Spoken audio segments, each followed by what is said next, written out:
Assalamualaikum warahmatullahi wabarakatuh.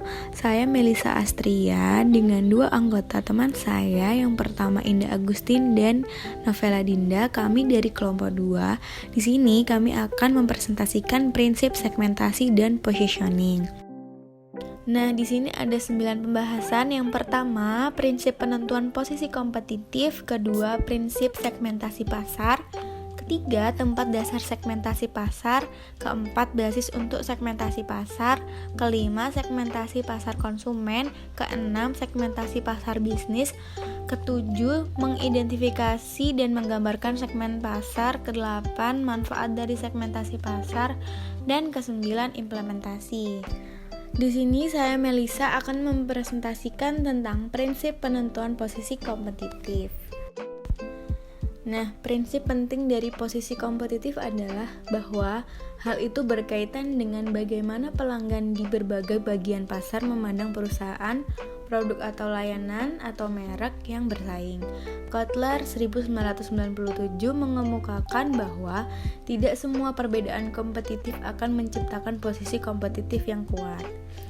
Jadi, pada dasarnya, positioning berkaitan dengan memahami bagaimana pelanggan membandingkan penawaran alternatif di pasar dan membangun strategi yang menggambarkan kepada pelanggan bagaimana penawaran perusahaan berbeda dalam hal-hal penting dari yang ada pada pesaing yang ada atau yang berpotensi. Bersama dengan segmentasi pasar, posisi kompetitif adalah pusat pengembangan strategi pemasaran yang efektif.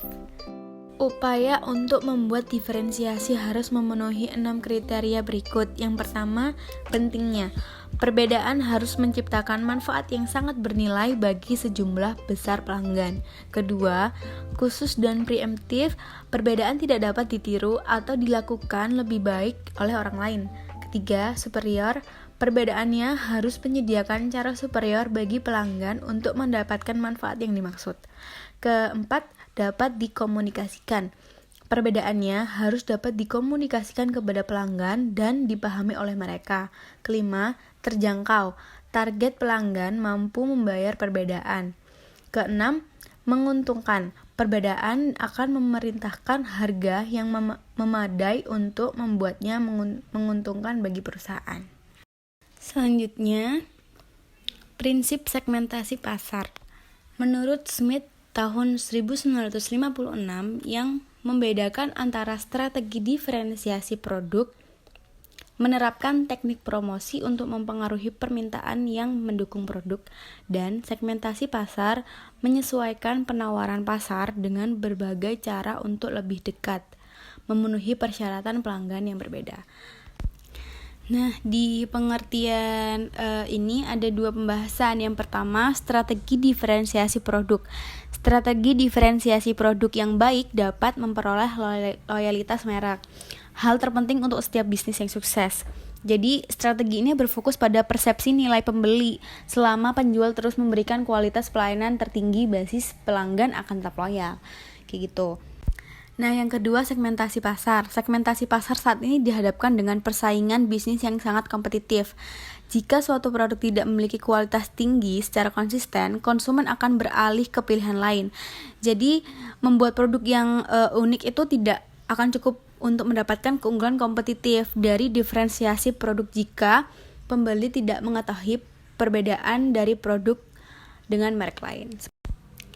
Selanjutnya, tempat dasar segmentasi pasar. Pertama-tama, pertimbangkan persyaratan mendasar untuk segmentasi pasar dan dapatkan gambaran umum tentang masalah segmentasi. Ada 2, yaitu yang pertama persyaratan mendasar untuk segmentasi pasar dan kedua masalah utama dalam segmentasi pasar. Yang pertama, persyaratan mendasar untuk segmentasi pasar, yaitu ada 3. Yang pertama, agar segmentasi menjadi pelanggan yang berguna harus berbeda satu sama lain dalam beberapa hal yang penting yang dapat digunakan untuk membagi total pasar. Perbedaan itu penting untuk bagaimana kita mengembangkan strategi pasar. Nah, jika mereka tidak berbeda dalam beberapa hal yang signifikan, maka tidak akan ada kebutuhan atau dasar untuk melakukan segmentasi pasar. Namun, dalam kenyataannya, semua pelanggan berbeda dalam beberapa hal. Perbedaan tersebut terkait dengan pola perilaku yang berbeda, misalnya tingkat permintaan yang berbeda untuk produk atau layanan, atau persyaratan penggunaan atau manfaat yang berbeda, atau kerentanan terhadap pemasaran yang berbeda. Jadi kombinasi campur, misalnya penawaran produk atau layanan yang berbeda, media yang berbeda, pesan, harga, atau saluran distribusi. Jadi itu perbedaan penting untuk bagaimana kita mengembangkan strategi pemasaran dari kriteria itu tadi. Yang kedua, pengguna operasional segmentasi biasanya mensyaratkan bahwa target segmen dapat diidentifikasi dengan karakteristik yang terukur untuk memungkinkan nilai potensial mereka sebagai target pasar untuk diestimasi dan agar segmen dapat diidentifikasi. Jadi penting untuk memanfaatkan skema segmentasi untuk membuat keputusan pemasaran yang lebih baik. Kemampuan strategi pemasaran untuk mengevaluasi daya tarik segmen dan kekuatan saat ini atau potensi yang dimiliki perusahaan dalam melayani segmen tertentu. Yang ketiga, penerapan strategi segmentasi yang efektif juga mensyaratkan bahwa segmen terpilih diisolasi dari sisa pasar, memungkinkan mereka untuk ditargetkan dengan penawaran pasar yang berbeda. Jadi ketika segmen tidak berbeda, mereka tidak membentuk target yang jelas untuk upaya pemasaran perusahaan. Seperti itu. Kedua, dari tempat dasar segmentasi pasar, masalah utama dalam segmentasi pasar. Dengan cara ikhtisar, pemahaman umum kita tentang masalah yang akan dibahas dalam mempelajari dan menerapkan segmentasi pasar jatuh ke dalam 4 bidang yang disarankan oleh Pearcey dan Morgan tahun 1993. Ada 4. Yang pertama, metodologi segmentasi pasar. Kedua, kriteria untuk menguji segmen sebagai target pasar yang kuat. Ketiga, keputusan segmentasi strategis itu sendiri. Dan keempat, penerapan strategi segmentasi di perusahaan. Nah, yang pertama yang dimaksud, jadi alat metodologis yang tersedia untuk digunakan dalam mengembangkan skema segmentasi berkaitan dengan 2 masalah. Yang pertama, pilihan variabel atau karakteristik pelanggan yang dapat digunakan untuk melakukan segmentasi pasar atau basis segmentasi pasar. Dan yang kedua, prosedur atau teknik yang diterapkan untuk mengidentifikasi dan mengevaluasi segmen pasar. Yang kedua, kriteria untuk menguji segmen sebagai target pasar yang kuat. Jadi jika segmen dapat diidentifikasi menggunakan basis dan teknik yang dipilih, maka ada pertanyaan tentang bagaimana mereka harus dievaluasi sebagai target prospektif. Jadi untuk memberikan target pasar yang masuk akal, suatu segmen harus terukur, dapat diakses, substansial, dan unik dalam menanggapi rangsangan pemasaran. Bahkan mengevaluasi segmen pasar mungkin lebih kompleks daripada yang disarankan. Ketiga, keputusan segmentasi strategis itu sendiri. Jika pasar rentan terhadap analisis dan pemodelan segmen dan segmen yang menarik dapat diidentifikasi, maka keputusan yang dihadapi adalah apakah akan menggunakan ini sebagai dasar untuk mengembangkan strategis dan program pemasaran, dan apakah akan menargetkan seluruh pasar untuk berkonsentrasi pada bagian itu. Yang keempat, penerapan strategi segmentasi di perusahaan. Jadi kemampuan organisasi untuk menerapkan pendekatan segmentasi dan memang sejauh mana karakteristik perusahaan harus memadu pendekatan segmentasi di tempat yang pertama. Jadi selanjutnya akan dipresentasikan oleh teman saya, Dinda Novela. Selanjutnya saya akan menjelaskan tentang basis untuk segmentasi pasar atau dasar untuk segmentasi pasar. Basis untuk segmentasi pasar. Beberapa masalah utama dalam segmentasi pasar berpusat pada dasar di mana segmentasi yang harus dilakukan dan seberapa besar jumlah segmen yang dapat dijadikan target. Menentukan dasar segmentasi ini dapat membantu membuat gambaran tentang segmentasi pasar sehingga mendapatkan wawasan baru ke dalam struktur pasar lama dan menjadi sebuah peluang baru. Selanjutnya, saya akan menjelaskan tentang segmentasi pasar konsumen. Segmentasi pasar konsumen ada beberapa variabel yang digunakan dalam mengidentifikasi segmentasi pasar konsumen yang dikelompokkan menjadi 3 kelas utama. Yang pertama yaitu karakteristik latar belakang pelanggan. Dan yang kedua yaitu sikap pelanggan. Dan yang ketiga yaitu perilaku dari pelanggan. Nah, selanjutnya segmentasi pasar konsumen. Yang pertama yaitu karakteristik latar belakang pelanggan. Dalam karakteristik latar belakang pelanggan ini diklasifikasikan menjadi 2 dimensi. Pada dimensi pertama adalah asal-usul tindakan meliputi karakteristik demografis, yaitu terdiri dari gender atau jenis kelamin dan usia. Dan selanjutnya yaitu ada sosial ekonomi, yang meliputi pendidikan, pendapatan, dan pekerjaan dari konsumen. Dan selanjutnya ada dimensi yang kedua, yaitu dari karakteristik ini adalah cara pengukurannya, yaitu usia dan jenis kelamin atau gender diukur secara objektif, sedangkan kepribadian dan gaya hidup diukur secara subjektif. Selanjutnya yaitu ada segmentasi pasar konsumen. Yang kedua yaitu sikap pelanggan, segmentasi berdasarkan sikap. Baik untuk kelas produk dan berbagai merek yang ditawarkan, dapat menciptakan dasar yang lebih berguna untuk pengembangan strategi pemasaran daripada sekedar karakteristik latar belakang. Ada 2 pendekatan untuk mempelajari sikap. Yang pertama yaitu segmentasi manfaat, yaitu dengan menguji manfaat yang dicari pelanggan dalam mengkonsumsi produk. Dan yang kedua yaitu ada pendekatan, yaitu melalui studi tentang persepsi dan preferensi. Yang ketiga yaitu perilaku pelanggan. Metode segmentasi pasar yang paling langsung adalah berdasarkan perilaku konsumen di pasar tersebut. Segmentasi perilaku mencakup pembelian. Studi tentang perilaku pembelian telah berpusat pada masalah-masalah seperti waktu pembelian, atau awal atau akhir siklus hidup keseluruhan produk, dan pola pembelian, atau identifikasi pelanggan yang loyal terhadap merek, atau bisa juga dengan perilaku konsumsi, perilaku komunikasi, dan respon terhadap unsur-unsur bauran pemasaran. Segmentasi pasar bisnis. Seperti halnya pasar konsumen, berbagai faktor telah disarankan untuk melakukan segmentasi pasar bisnis. Tetapi pada kenyataannya, variabel segmentasi bisnis dapat dipertimbangkan di bawah judul yang sama dengan yang untuk pasar konsumen.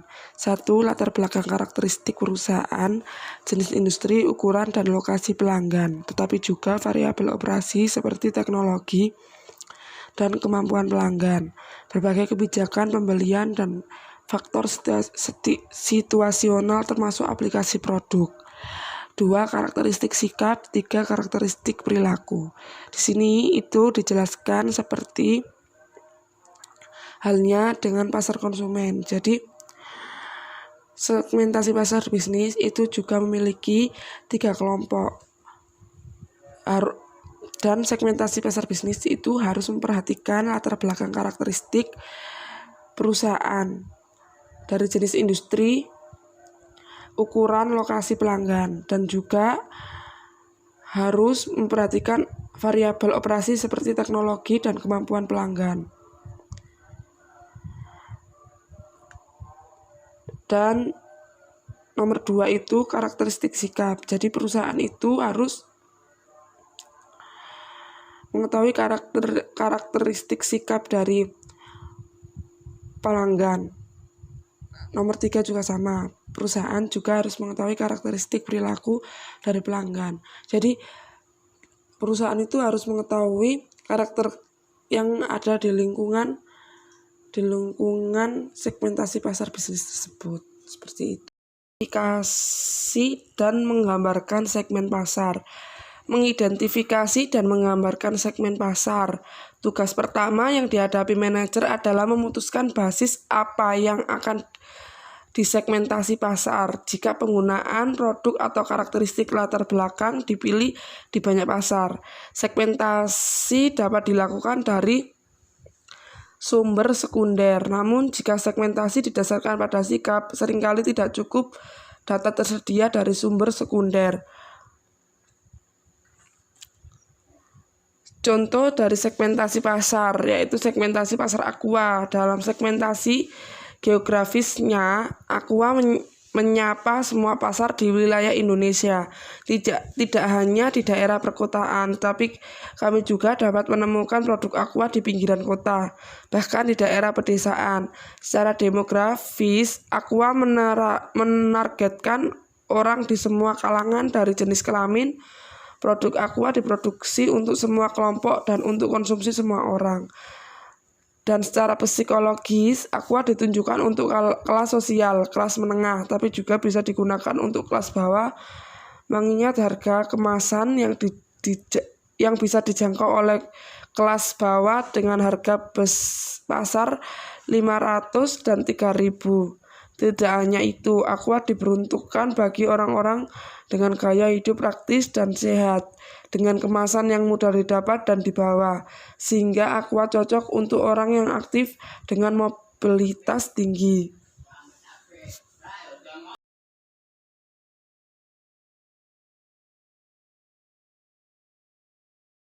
Slide selanjutnya itu mengidentifikasi dan menggambarkan segmen pasar. Mengidentifikasi dan menggambarkan segmen pasar.